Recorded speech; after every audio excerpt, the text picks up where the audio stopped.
박수종의 뉴스 정면 승부. 안녕하십니까. 5월 25일 목요일 곽수중의 뉴스 정면 승부 시작하겠습니다. 오늘 지하철 타고 오는 길에 본 모습입니다. 키가 작은 여성분, 흔히 우리가 난장이병을 앓고 있는 분이라 그러죠. 정상적인 남자분이 사랑스럽게 에스컬레이터를 타면서 바라보는 모습이었습니다. 연극 제목에 백설공주를 사랑한 난장이라는 제목이 있죠. 사랑이란 참으로 아름다운 것 같습니다. 오는 길에 또 김영란법으로 화해업자분들이 요새 어려운 모양입니다. 꽃들이 길거리에 흐드러지게 널려 있었습니다. 오늘 제 눈엔 모든 것이 예쁘고 아름답게 보이는 것 같습니다. 하지만 그 모습을 보여주는 사람들은 전혀 반대의 모습을 하고 있겠죠. 여유로운 삶을 우리가 얼마나 더 오래 향유할 수 있을까요? 제게 좋은 일이 있었냐고요? 그렇지 않습니다. 그동안 가지고 있던 걱정거리, 머리에 담아두었던 수많은 열꽃들을 하나씩 순리대로 해결해야지 라고 포기하니까 좀 나은 것 같습니다. 여러분들 힘드신 거 잘 압니다. 기사분들 12시간 내내 앉아서 운전하시다 보니 지치시죠? 버스 기사님들도 힘드시죠? 하지만 긍정의 힘, 신념의 힘 믿으시길 바랍니다. 앞으로 좋은 일 많이 있을 겁니다.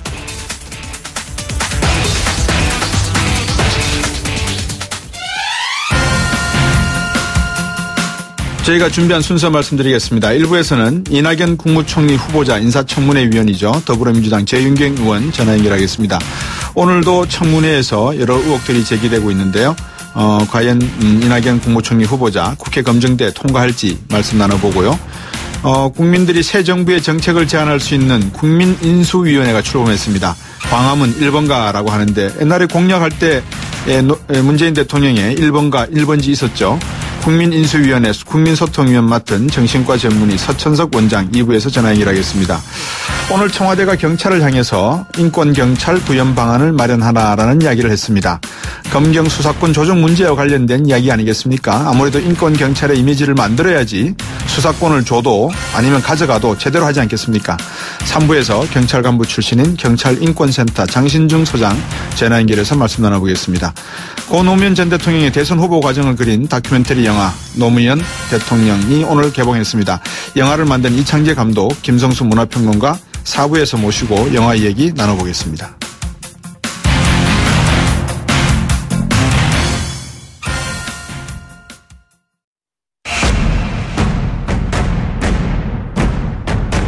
곽수종의 뉴스 정면 승부. 네, 이낙연 국무총리 후보자에 대한 인사청문회 오늘은 주로 정책 검증을 하겠다고 했었는데 이틀째 진행되고 있습니다. 전날에는 가족과 관련한 도덕성 문제 여러 가지 이야기들이 나왔는데 오늘은 조금 더 야당이 힘을 받았을까요? 조금 고성도 오가고 했다고 하는데 무난히 통과는 될 거라고 저는 생각이 됩니다만 그래도 어떤 입장이고 어떤 내용들이 오가는지 한번 들어보겠습니다. 청문위원인 더불어민주당 재윤경 의원입니다. 안녕하세요. 네, 안녕하세요. 예, 잘 지내셨죠? 네네. 예. 결론부터 한번 말씀드려 볼까요? 청문회 통과되겠죠, 그죠? 저희는 그렇게 기대를 하고 있습니다. 예. 위장 전입 문제 어제도 이야기가 나왔습니다만 이 문제는 넘어갈 수 있는 수준 아닌가요? 포기했잖아요, 결국은 후보자분 부인께서, 그죠? 그리고 일단 그게 사실 야당 쪽에서 네. 약간 좀 어딘가 이상하다 해서 의혹을 제기한 수준이었는데요. 네.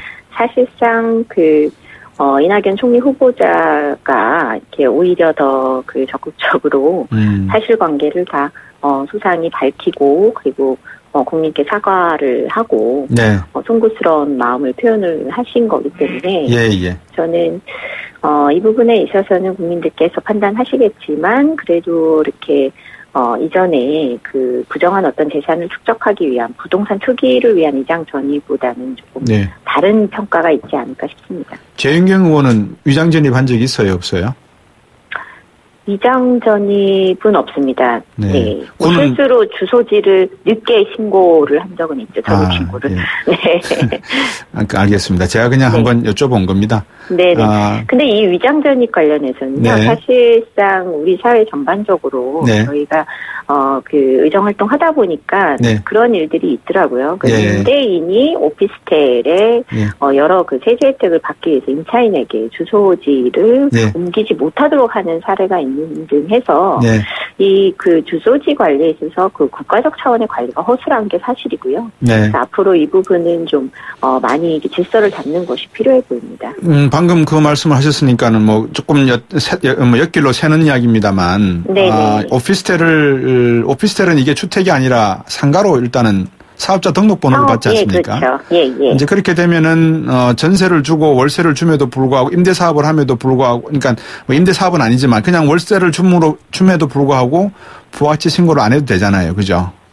월세를 하고 오히려 그 부가세 관련해서 환급을 받기 때문에요. 예, 그런 그래서 이게 탈세 문제 네. 플러스 환급을 오히려 받아버리니까 네네, 맞습니다. 이게 문제가 되는 거 아니겠어요? 이런 네네. 부분을 좀 정부가 세밀하게 들여다보는 것도 괜찮을 것 같아요. 그죠? 지난해 저희가 이제 국토부하고 네. 그리고 또 기재부하고 해서 이 합동으로 전수조사도 좀 하고 네. 행자부하고 같이 그리고 실제로 이 사안에 대해서 대안을 마련을 해야 한다. 네. 이거는 세입자에게 있어서 굉장히 부당한 또 요구일 뿐만이 아니라 자칫 잘못하면은 세입자 입장에서는 본의 아니게 위장전입이 돼버리는 거고요. 그리고 이게 또 그 이전의 주소지를 실제로 제대로 조사해서 거주하지 않는다고 하면 만에 하나 잘못 적발이 됐을 경우 뭐 주민등록이 말소될 수 있는 아주 극단적인 위험까지 전제되기 때문에 이거는 정부가 철저히 관리를 해야 될 필요성이 있습니다. 이 말씀을 왜 드리냐면 제가 혼자 살면서 이 호스텔에 살 때 주인께서 이 주소 등록을 허락을 안 해주는 이유를 제가 따져보니까 그렇더라고요. 네네. 뭐 이제 본론으로 한번 들어가 봐야 될 것 같습니다. 오늘 청문회 내용 중에 국회의원 시절 대가성 법안 발의했다는 의혹이 하나가 제기됐거든요. 네네. 2011년도 후보자가 대한노인회 세제 혜택 주는 법안을 발의하면 대신에 한 1,500만 원 정도 후원금 받은 거 아니냐 이런 의혹인데 이건 좀 어떻게 봐야 됩니까? 질문이 좀 이상하긴 합니다만은. 예, 그렇죠. 사실상 이제 후원자께서 원래 초등학교 후배고 그리고 이제 지속적으로 해마다 후원을 해왔던 분입니다. 그래서 그 정기 후원자라고 봐야 되는데요. 국회의원들의 입법에 대해서 연관이 있으면 다 그것을 하나의 어떤 대가성 입법이다 이렇게 얘기를 하게 되면요, 의원들의 입법 활동 자체에 굉장히 많은 혹은 이제 후원자를 모으는 데 있어서 정치 후원자를 모으는 데 있어서도 굉장히 많은 사실은 제약이 따르기 때문에.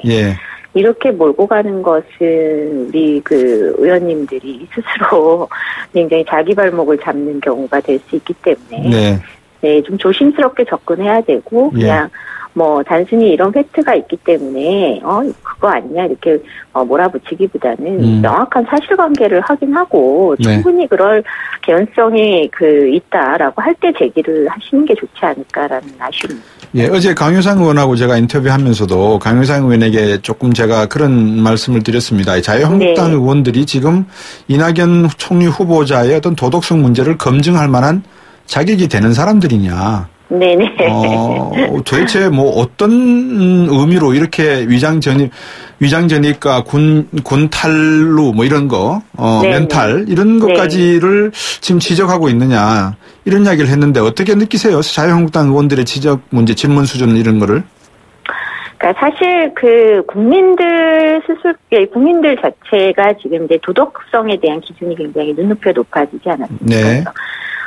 사실 우리가 야당이라도 또 이렇게 또 국민들의 눈높이에 맞춰서 도덕성 검증할 수 있다 이렇게 이해는 하면서도 뭐 어쨌든 불과 몇 개월 전에 저희가 인사청문회 했을 때 이보다 더 심각한 사안들이 많이 다뤄졌던 것을 생각해 보면 좀 이렇게 답답할 때가 있습니다. 사실상 솔직히 말씀드리면. 그런데 말입니다. 저는 조금 느낌이 또 그런 것도 없지 않아 있었습니다. 저는 뭐 청문회를 시청하지는 않았습니다만은 여당이 좀 바뀌었다 그러면 여당도 좀 날카로운 질문을 이낙연 총리한테, 왜냐하면 강경화 외교부 장관 후보 같은 경우에는 먼저 당신이 시인을 하고 나온 부분이 있지 않았습니까?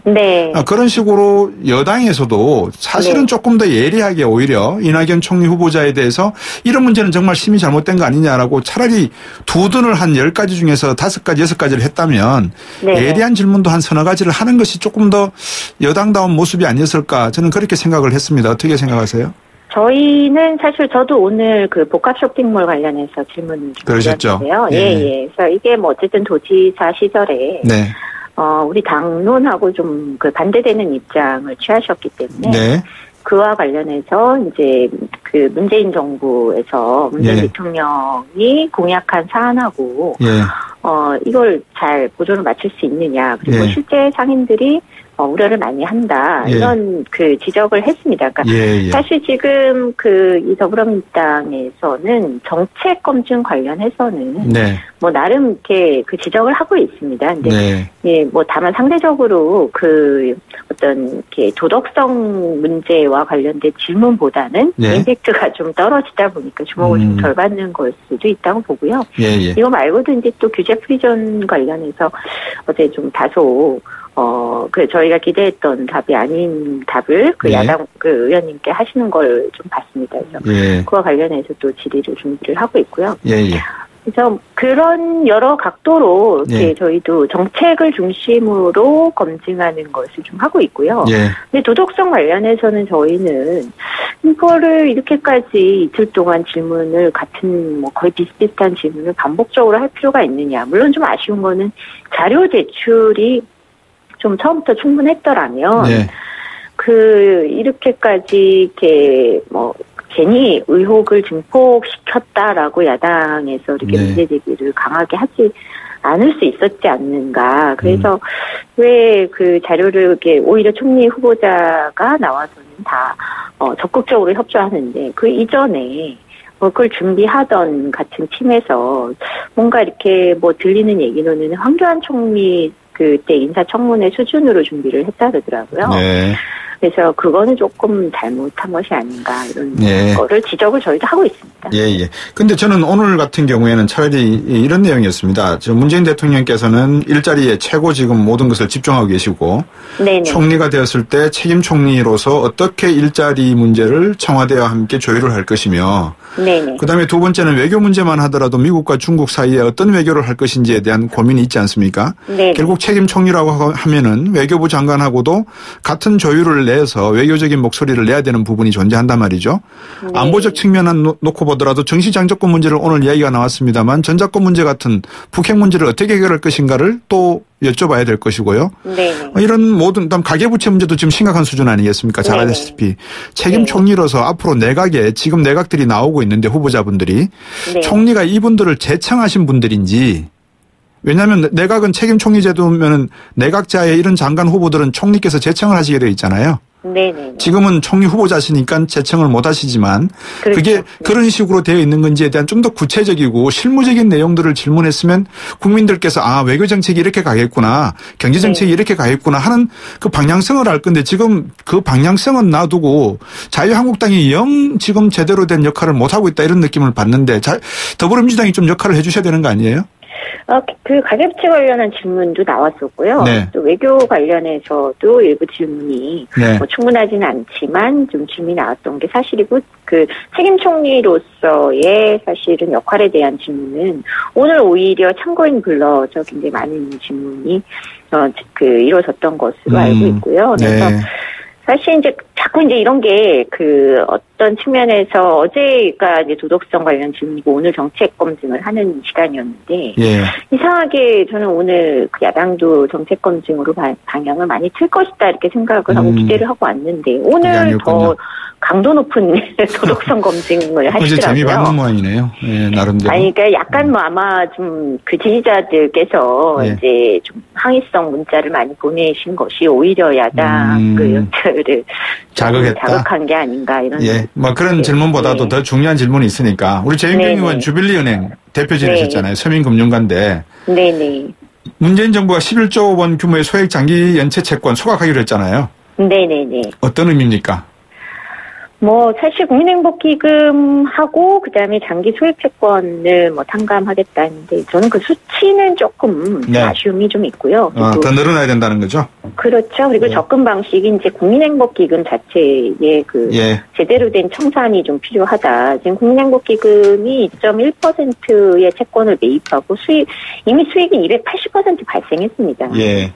이거를 계속 추심할 이유가 있겠느냐. 근데 지금 공약상으로는 1,000만 원 이하만 탕감인데 그건 너무 소극적인 거 아닌가. 그렇죠. 예, 그래서 좀 적극적으로 국민행복기금 전체를 예. 다시 좀 정리를 하고, 예. 오히려 이런 그 채무조정 프로그램을 다시 그 제대로 된 그 시스템 하에서 가동시키는 것이 필요하다고 보고 있습니다.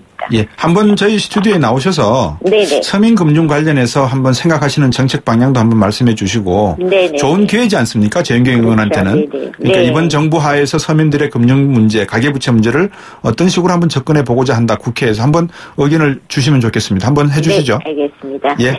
오늘 말씀 잘 들었습니다. 네, 고맙습니다. 더불어민주당 재윤경 의원이었습니다. 네, 입으로 돌아오겠습니다.